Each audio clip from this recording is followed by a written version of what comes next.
Hi, good afternoon. Welcome to the John Gaunt Show. Today, we're talking about whether Starmer could learn anything from Trump and Farage's playbook. I hate that term, but stop giggling at the back.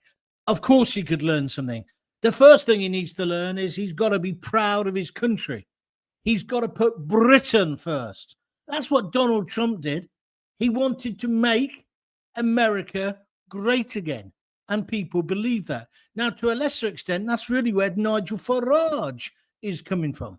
But Starmer is like a disciple of the World Economic Forum. He seems to want to satisfy the rest of the world rather than us. So he takes money off farmers with the inheritance tax, but he's meanwhile giving it to far-flung places.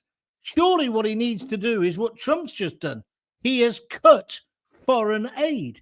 Charity, to use a cliche, has to begin at home. But this is what I'm asking you. What other things does he need to do? Is there any way that Starmer can save his premiership? Even within the Labour hierarchy now, they're talking about who comes next. And I tell you the fundamental problem with Starmer, I don't think he ever expected to become Prime Minister. It all came too soon. He's got some ideas, half thought out, half baked, student union style politics. He suddenly got into power and he's looked around and said, what's the script? And the point is, if you're the leader, you are the script. You have to create your history. You can't possibly rely on policy twonks, little boys and girls straight out of university and straight into a job in number 10. No, it won't work. So what I'm asking you, and you can join in and just put some comments on the side. And if you're listening later, I'm always interested in hearing your views. Feel free to get involved in the inevitable debates that happen on Facebook and X afterwards. What does Starmer need to do? As I say, I think it's first and foremost, he has to embrace the flag. He has to be British. And I don't know whether he can do that. He always looks so awkward standing in front of the Union flag. People openly say he's not British. He's not proud to be British. Does that matter? Let's talk about that to start with. And then, of course, you've got to address the key things that people are concerned about. Some things which you feel like the Islington set that Starmer belongs to, the cappuccino tofu burger vegan mob that he's a part of, look down their snooty noses at. And I'll say it. The thing that concerns people so much at the moment is immigration. People feel there's too much of it. That doesn't mean they're racist.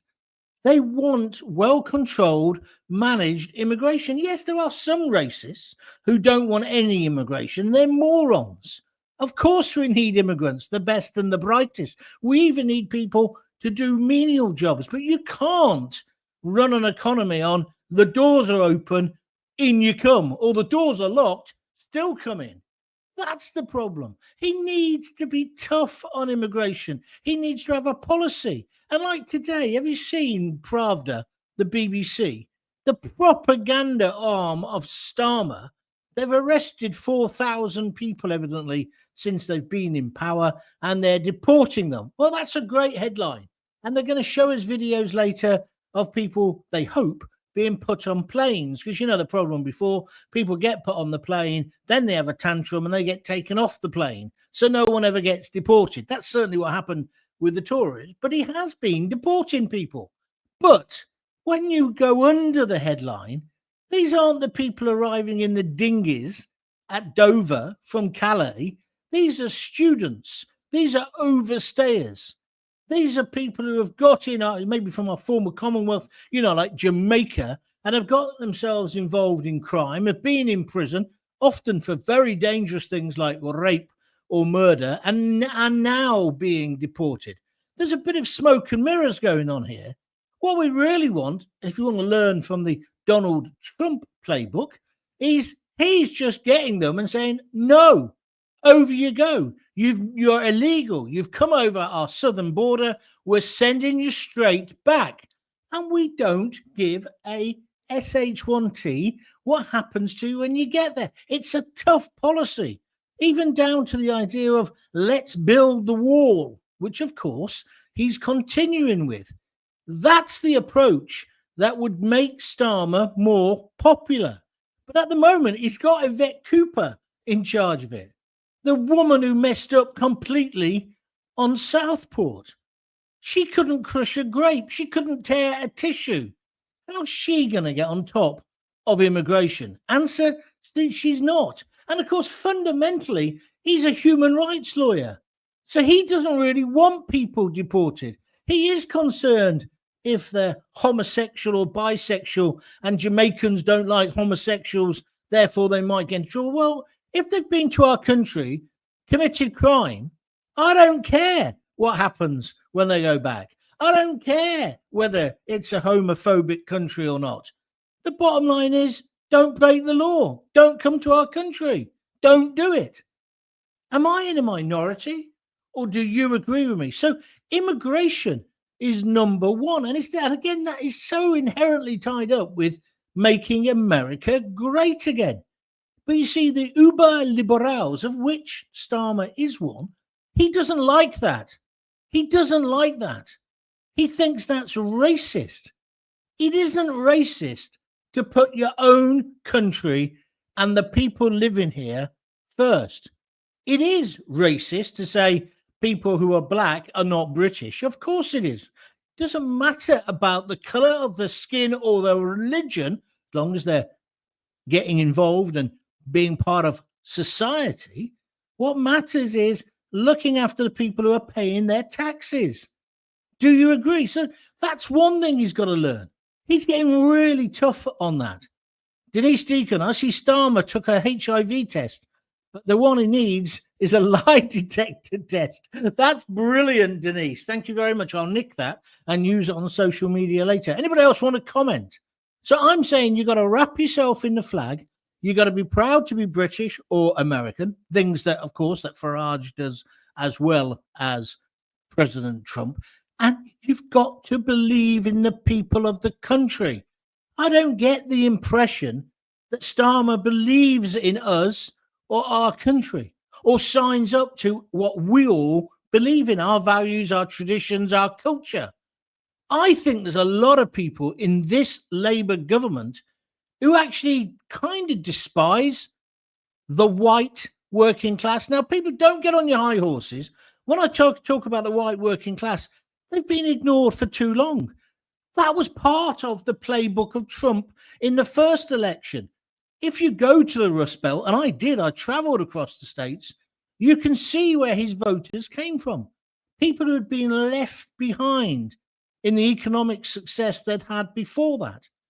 People who'd worked in heavy industry where there were no longer any jobs because the employers had taken the manufacturing to Japan, or worse still, to places like Mexico. Well, Trump has decided no longer. That's what the trade tariffs are all about, the customs tariffs. He's saying if you want to make products that you want to sell, for example, the cliche is air conditioning units, and you want to sell them in the States, and you're a States company, you're going to make them here. Otherwise, we're going to whack huge taxes on you. And he's just done it overnight, hasn't he, with steel. Now, I'm not saying everything he's doing is right, but what I am saying is the correct procedure is to put America and Americans first. That is not happening in this country. And that's one thing Starmer could definitely learn. I mean, this is what Farage is playing on, isn't it?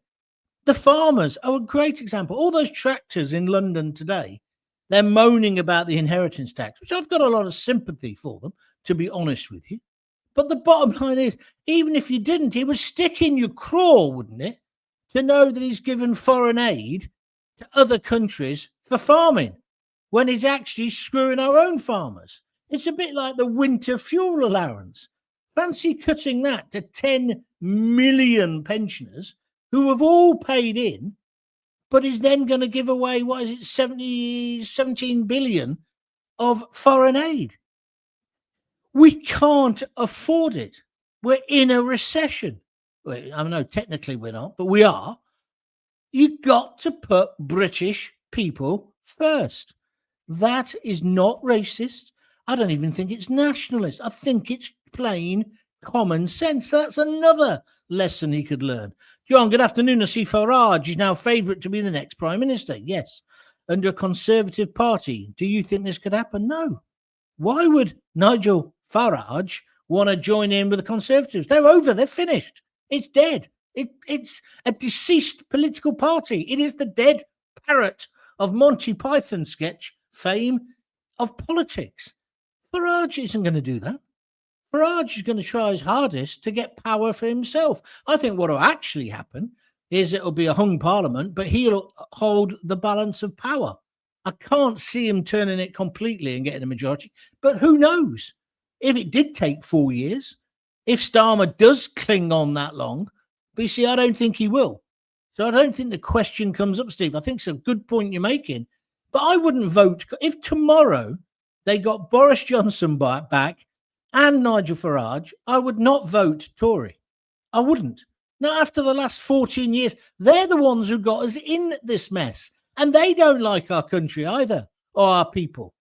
They're too busy pouncing around on the world stage. I mean, that's Sir Keir Starmer, isn't it? He'd much rather be on a jet. He even said it in an interview. What do you prefer, Davos or Westminster? He said Davos because you can get things done. He doesn't want to be the Prime Minister of this country. He doesn't love our country enough. Now, for whatever reason you might not like Trump, he's an American, good and bad. Nigel Farage is the same, British through and through. And that's why people want them in power. Are you with me? So it's immigration. But then on top of immigration, it's law and order. People are quite simply fed up of the savagery, the extreme savagery of, say, Southport, and the fact that we've had all that nonsense again. Oh, you'll never learn. We'll never do it again. We'll learn where lessons will be learnt and all the rest of it. Who's in charge? Yvette Cooper. Oh, yeah, that'll happen then. They knew that that guy was a madman. He should have been taken off the streets. And the people who didn't take him off the streets should be in a court of law and be getting prosecuted. The same with the rape gangs. Every single person who ignored what was happening in those northern towns needs to be put in the dock. Do you agree with me? Now, if Starmer started saying things like that, as indeed Trump has been saying, he would be a shoo-in for 2 terms. How on earth he possibly could think he could be the leader of our great country, and it is a great country, despite what politicians of all parties have done over recent years. It is still a great country. But he had no policy. He had no plan whatsoever. And he got a majority because he basically was the least worst thing. Compared to Rishi or Liz Truss and the Tories, he was the best. But it's hardly a recommendation, is it? And that's the problem. He's got into number 10 and he doesn't know what to do. He's surrounded with people like Lammy, who have called Trump a fascist, basically a member of the KKK, and then he compounds the mistakes. Why on earth does he think it's a good idea to make Mandelson the ambassador to the United States of America? He's not Trump's kind of bloke, is he? In any shape or form. There's too many links to Epstein and Epstein Island. That's before we talk about the fact that he got kicked out of government twice for, how would I put it, in inverted commas, kind of corruption scandals. The passport scandal, of course, and the scandal where he gave the money for the mortgage, took the money for the mortgage of Jeffrey Robinson, ex-MP for Coventry. It was a mortgage fiddle. If Tommy Robinson can be slagged off constantly for fiddling his mortgage forms, why can't Mandelson? And clearly, Mandelson then compounded that with the things he said about Trump, that he's a racist and the rest of it. He's now done that groveling apology. But Starmer, see, he just hasn't got the common touch. There are plenty of other good people he could put into that position. But he's so pig-headed. A typical lawyer. It's all about process. He's looked at the process. Mandelson's the best person for the job. Mandelson's going to get it. I've made my mind up. That's it. But that's not the way you can be in politics. You've got to be pragmatic. So that's going to wind up Trump. But you see, that's also because he hasn't got the common touch. And that's the other thing. You can't learn this, by the way. He has not got the ability to talk to the ordinary man and woman in the street. Donald Trump's a billionaire, but he can talk to anybody. Nigel Farage is the same. I've been in his company many times. He's comfortable in his own skin, and he will talk to anyone. And they will come away saying, oh, he's quite a nice guy. Oh, he surprised me. The proof for Farage was, I'm a celebrity, get me out of here. They put him in there, ITV. I mean, they're wonderful people, aren't they? Eh? The way they're just stitching up Gino DiCampio. But they put Farage in the jungle because they wanted to stitch him up. But he was too clever for them. Not clever. That's the wrong term, John. He was just natural. He's just normal. You can just talk to him. He likes a pint. I know some of that's for show. He likes a fag, right? He's just an ordinary bloke. And then they try to slag him off saying, oh, we went to a private school. Starmer didn't. Da-da-da-da-da. Yeah, well, so what? Donald Trump's a billionaire, but he can talk to people. There are other billionaires who can't. For example, Elon Musk. What a genius he is, but he's got the personality of my table. But if you got the two things together, that's gold dust. That's what Farage has got, and that's what Trump's got. And Starmer's got none of it. He just cannot communicate. Just found out as well, you know, the acting lessons with the lady from the Confession films. Well, she wasn't it, but she was in one of them, evidently. Bit of a racy part by all accounts. He had those for 5 years. He's been having acting lessons for 5 years. And he still speaks like a Dalek, right? Before Duracell batteries were made. He's useless. He's useless. How has he become the leader of that party and now the leader of our country? Well, the answer is, have you seen the other dimwits in Labour? Look at Angela Rayner.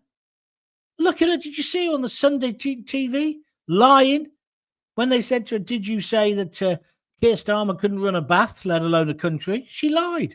She obviously said it. The same with Prince Andrew. She called him a nonce.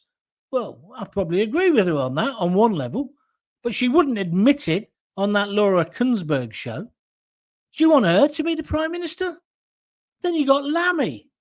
The Foreign Secretary, is now looking for slavery or reparations. He's our Foreign Secretary. He's putting the rights of other people again before the rights, the needs, the desperate needs of the British people. It's like when they say, oh, we're going to build 1.5 million houses. Yeah, but most of them are going to go to new arrivals. Or when they put migrants in hotels. I saw that other woman, what's her name? Nigel. She was, I get them mixed up. There's two sisters. She was on the telly this morning talking about hotels, bragging that the fact that Tories were using 400 and odd hotels to put up these asylum seekers, stroke illegal immigrants, stroke economic migrants, whatever you want to call them. She said, no, we've got less. It's only 240 something. Oh, well, that's something to brag about, isn't it? No, not one single migrant should be in a bloody hotel. Not when there's British troops and ex-servicemen lying on the streets of London, Manchester, Birmingham, Coventry, shouting, mad, gone mad on drugs. No. We should be looking after our own. We need to control our borders. Why aren't we doing it? America's going to do it. That's the way to get elected, Starmer. And then to brag when he first got in. Oh, yeah, he's going to get 2 terms. No, he's not. He's got no chance whatsoever. The people have seen through him. So let's get on to that popular word now. By the way, I'll come to you. I'll just take a few of them now. Starmer's time is up as the Prime Minister. But how much longer before the Labour backbenchers revolt against him? Well, that will definitely happen. Matt says Starmer has turned out to be the worst of all, in my opinion. He has. He's the least popular prime minister in living history. But let me just tell you something about that. He hates the word popular, because that's another thing they slag off Donald Trump for, and Nigel Farage. Oh, they're populists. What? Because they talk about things that are popular, that ordinary people are concerned about, like immigration. Can I feed my kids? Will my kids get mugged on the way home? Is my daughter going to get raped by a bunch of animals? Is my little daughter going to be okay, or my granddaughter when she goes to a dance class, if it's Taylor Swift? Those things. Is that populist to say, I'm not going to have that? We're not having that in our country. Anyone who does that, we're going to execute them, or we're definitely going to get them deported if they're not a British national. Is that something to be upset about? I don't think so. Matt says, spot on, John. Starmer is a robot. No, he's not that clever. Andy George, hi, John. I think when Starmer, Rayner and Cooper wake up in the morning, not together, I used to do that. I'll tell you what, that'd be a good story, wouldn't it? I'm sure their first thoughts are, what can we do today to piss off the peasants? Andy George, actually, Andy, I know you're taking a mick, but that's a very funny contribution. It does feel like that. What can we do to really annoy the plebs? I mean, today, they're now recommending their wages go up above inflation. It's only a couple of percent. It's a very small percentage. But they don't deserve a pay rise, MPs, do they? We need less MPs. I'd pay them more, but I'd have less of them. And what about the two filthy MPs, Labour MPs, over the weekend? And they reckon it could be up to 12 of them.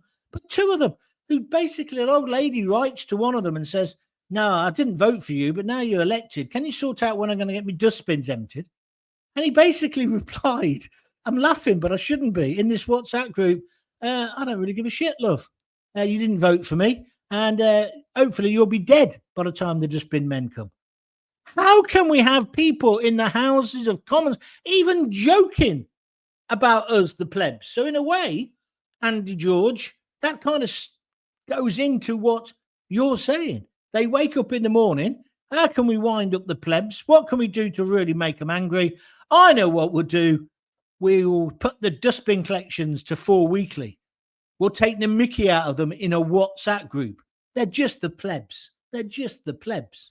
But when a war comes round, it's the plebs' kids who go and shed their blood in the deserts of Iraq and Afghanistan, isn't it?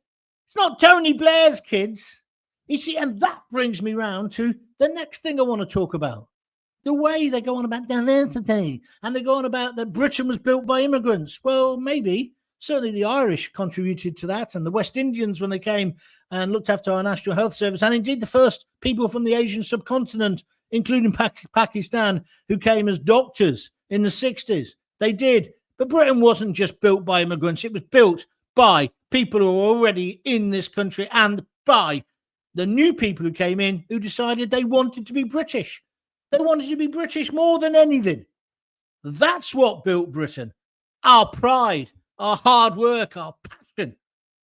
And if you got a part of that in you, Starmer, which Nigel has got, again, learning from their playbook, and Donald Trump definitely has, you would get more votes. You would be popular. You'd even be a populist. Don't forget, Donald Trump won every aspect of that election. Got the most votes, won the Congress, won the Senate, the judges, everything. Why? Because he's talking what people are thinking. And once he got into power, what did he do? He did exactly what it said on the tin. He said he was going to control the border, and he has done. He said he was going to sort out Mexico and other countries and Canada. He's done it. The Gulf of Mexico, I'm going to rename it, which is a bit of a potty one in my idea, in my opinion, but that's what he wanted to do. He's done it. It's now the Gulf of America, right? He says he's going to do something, and he's done it. He's sending hardened criminals to El Salvador. Have you seen the prison they're going to? He ain't messing about. Why haven't we got leaders like that in this country? Well, I'll tell you why. In the end, it comes down to common purpose. They've all done the common purpose course. So have all the uber liberals who infest not only the BBC, but Sly News, the councils, every public body, they think their view of the world, where everyone's lovely, no one's a bastard who's going to kill you at a Taylor Swift concert, no one's mental and is going to kill you. No, everything's wonderful. And when that does happen, we'll have a public inquiry, some bewigged buffoon will tell us something, and then we'll all carry on, regardless. Well, it isn't like that in the real world, and we know that. And again, Farage knows that. Trump knows that, because he listens to the people. And if that's populism, let's please have more of it in this country. These are the lessons he could learn. Starmer hasn't got a brain to begin with, says Rosseth 22. Well, maybe, but I must say, he is a bright bloke, highly educated bloke. But then again, look at the people I met at university. Very clever, got all the qualifications, but no common sense. We all say that, don't we, about those sorts of people? Yeah. Denise Deacon, I'm sick of being the one that's blamed for everything that's wrong in the country, just for being a white working class person. Whether it's Black Lives Matter or Islamophobia, I'm apparently white privileged, but I don't see any privilege in my one-bedroom council flat on a council estate with kids riding around on bikes with their faces covered. I've obeyed the law all my life, but I'm made to feel like a criminal. That's a very good email, Denise. Thank you very much indeed for that. You're right. What is their reaction to terror attacks, 97% of which have been committed by Islamists? Their reaction to that, Starmer and that stupid Angela Rayner, is let's define what Islamophobia is. Oh, yeah, that's number one priority. No, I think number one priority, Mr. Starmer, Sir Starmer, and Angela Rayner, is find out why the Southport killer did what he did. Find out how he managed to do what he did. I'd say that's a priority. I would say the 13,000 foreign criminals that infest our jails, that's our priority. Not, let's worry about Islamophobia. I'm not saying that people should be anti-Muslim. Of course I'm not. I don't even reckon ordinary Muslims think it. Well, there's been loads of them on the telly saying it's not a priority. But you see, this is the problem. Starmer, Blair, Mandelson. Mandelson even admitted it, didn't he? We wanted to rub their noses in diversity. They almost sent out search parties to bring more immigrants into the country. And there's just been too many of them. And then when the British people voted against that with Brexit, what have they tried to do? They've tried to wreck Brexit. So then you got Jeremy Clarkson, multi-millionaire. No, Jeremy Clarkson, nice bloke. But when he says it hasn't worked, he's right. It hasn't worked in terms of if you're a rock band or a farmer or a TV crew. There's all these stupid, petty rules. But that isn't the fault of Brexit or Nigel Farage. That's the fault of the people who tried to implement it afterwards. The fact that Boris, and another reason why Farage won't team up with him, he betrayed Nigel. Don't you know your history? Nigel stood his people down. It was at the Brexit party at that point, whatever they were called that week. And then Boris stitched him up. It's ridiculous, the deal we've got. It isn't really Brexit. I agree. But to suddenly make out all the people who voted for Brexit are thick, which is what the papers say, and people like Clarkson say, is wrong. We haven't been given the Brexit that we wanted. What we voted for was control of our borders, controls of our laws. But we've still got the European Court of Human Rights. We didn't vote for that. But our politicians, common purpose again, are also spineless. They didn't deliver. And that's across the political spectrum. Are you following what I'm saying? So we need politicians. We need Donald Trump or Nigel Farage to say it's Britain first. And it will always be Britain first, America first. Do you see where this is where I'm coming from in this argument? We have to learn from Trump's playbook. But the politicians don't want to, because that will upset their cozy little view of the world. Talking of the world, foreign aid. We cannot afford foreign aid at the moment. You have to have some foreign aid because it gets you deals. I understand how it works. But it's ridiculous. It's best what America, again, what Trump's done. USAID, it's called. He's closed it down. Now, I'm not sure I'd necessarily want someone to go that far, but charity, as I said earlier, begins at home. Then I saw that thing about comic relief. The bloke who's basically got his hand up the arse of Pudsey, have you seen how much money he's on? And there we are, giving our cash. There's something rotten in the state of Denmark or Britain. Oh, talking of Denmark, I'm glad I brought that up, my little Hamlet thing. The Danes have basically only had 800 new immigrants in last year. They've come down really hard on it. I went to Denmark a few years ago to a radio conference. I was the guest speaker. It was when I was a somebody, right? I couldn't believe the state of immigration in that country. And it led to terrible murders. You've probably read about it. You've probably seen it on the telly. And they were ahead of us. And what they've done now is clamp down on it. 800 people a day. I'm not saying that every person who comes in is a villain, is a crook, is a murderer. But you've got to know who's coming in. I went down to, I'm in Oxford, as you can see at the moment, and my daughters came, and I went down the M40, and we're going on the bypass there from Coventry. And I said to Lisa, that's the hotel, that hotel there, that's the one that's now a migrant centre. She said, oh, I didn't realise you meant that one. I thought you meant the one in town. I said, no, that one. And it's like on its own. It's on a place called Longbridge Island, not Longbridge in Birmingham, but Longbridge in Warwick, on the outskirts of Warwick, right? It would take you 20 minutes to walk into Warwick town centre. There's nothing there to walk into. But she said, well, what do they do all day? I said, foment terrorism. And she slapped me. She was driving. She'd done me stupid. I said, well, okay, not foment terrorism. But what a ridiculous thing to put them there. And this is a really quite a nice hotel. Must be 4-star. But it's no good for those people either, is it? And what's wrong with putting them in tents and in camps like the French do? As I say, when we've got our own troops living basically in absolute poverty, or ex-servicemen, and I'm going to keep using the image of screaming, you've seen them in the city centres with no help. You've got to put your people first.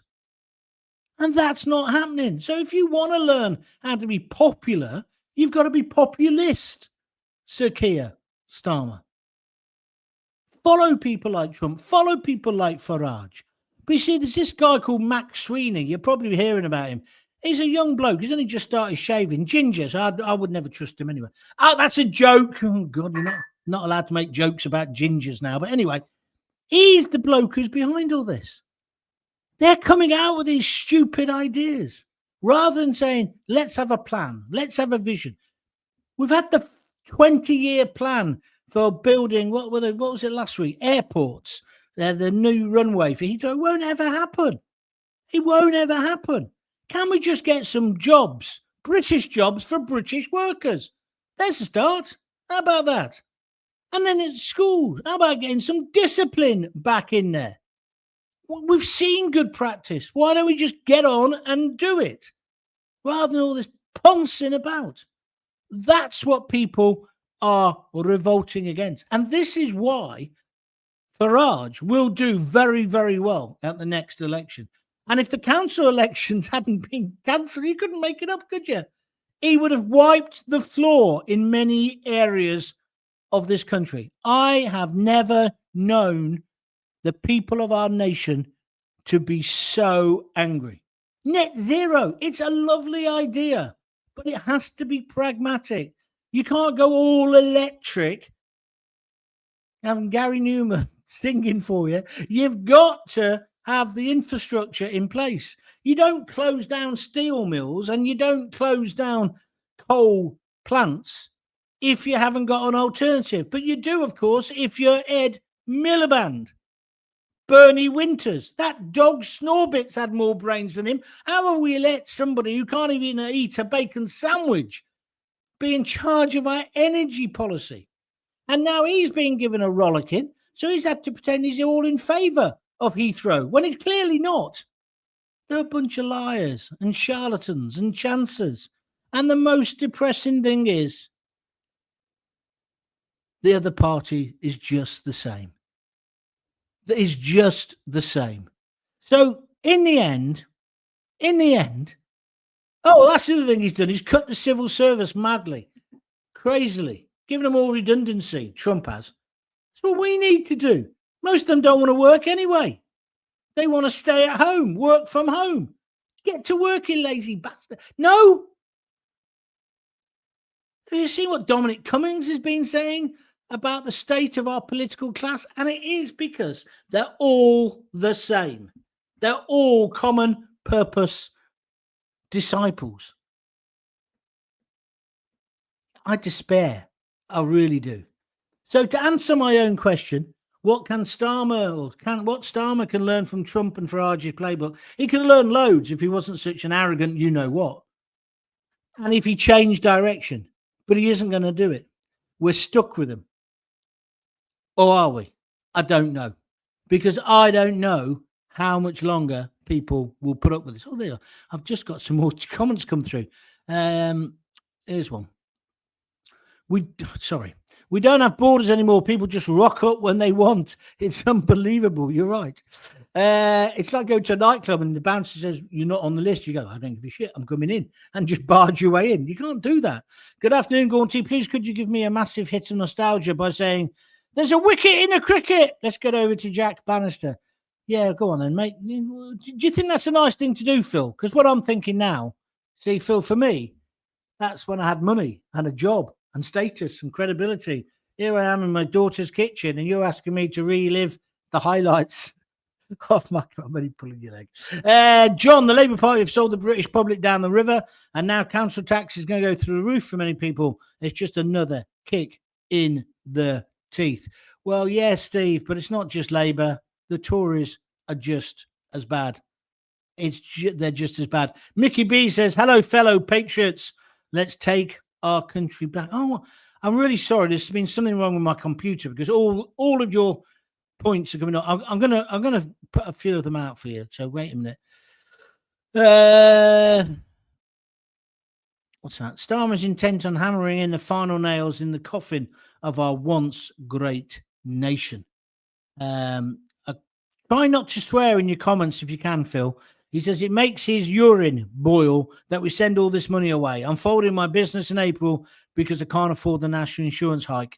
I'm tamping. And I know where you're coming from. I've got a friend who runs a pub and he's closed it 2 nights a week. He just can't afford the staff wages. And then they bragged about, the price of a pint's coming down. So I know where you're coming from, my friend. I just wanted to go back there. I was just going to do something else before I realised all the comments were working. Yeah, so it's not just Labour. It's all of them. It's the political class. They hate us. Well, reform needs to seriously pull the party together, get a decent vetting process in place, weed out the extreme right candidates and the morons, and get to a place that can offer a credible alternative. They are our only hope. I'm with you 100%, Mickey. Starmer's the new Frank Spencer, the Norman Wisdom of British politics. He's not that funny. What's this one? I'm 67. Two-tier Keir is the worst ever UK PM. You are correct, my friend. Graham Hatton, AOR Guru. He follows me on, I think you follow me, don't you? I certainly follow you on YouTube. John, there can only be one serious course of action at the ballot box for any UK resident, and that's voting for reform. We've had decades of failure from both the Tories and Labour. Yes, but they've got to get themselves sorted.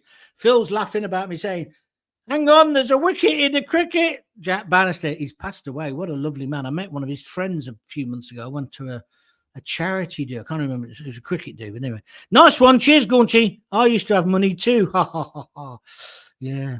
They say money doesn't make you happy. It certainly makes you a lot bloody happier than when you haven't got any. Reeves, the cabbage has flattened the economy. Thousands are now losing their jobs, says Malthus X13. No, 13. Thank you very much indeed for that comment. So anyway, I'm sorry. I'll get the computer fixed because all of you are answering and commenting, and I didn't see them. They didn't come up. So I do apologize for that. If you've enjoyed the show, and you want to help me, what you could really do now is retweet this video and on Facebook, like it, share it, do all those things. Obviously, follow me on YouTube.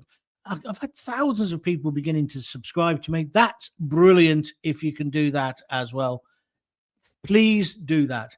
My YouTube channel is John Gaunt TV. It's where all the live shows are. Everything's there. That's where we'll have the guests as well once we get into a straight run. I've had to come down again because the dog's still poorly. That's why I'm not in my studio at home. Gaunty, pay your internet bill. You cheeky sod, Steve. It's not the bill of the internet, you prat. It's the computer. Do you want to buy me a new Mac? Yeah. I didn't think so. And if you want to help financially, you could contribute. Go to buymeacoffee.com/John Gaunt and contribute anything from £5 upwards. Guaranteed that the Daily Mail will poll 500 constituencies before the next general election to avoid splitting the right vote. You're probably right, my friend. Probably right, friend. Laugh out loud, Steve, says Mickey B. Well, you've all warmed up. My computer's warmed up, but I'm finished now. But if you'd like to contribute, and I really could do with it, honestly, £5 it is to buy me a coffee. Many people buy me 3. Some people, I've got to say, thank you to Chris Ashmore, bought me 10 coffees. 50 quid he threw into the pot last weekend. So thank you for that as well. I'm going to try and do a show every day, or certainly Monday to Thursdays. So thanks for that as well. I hope you find them interested. Join me on YouTube, follow me on Twitter, follow me on Facebook. Maybe we could just keep on moaning and we'll change things gradually. But in terms of what can Starmer learn from Trump and Farage's playbook, he could learn loads. But he's too bloody arrogant.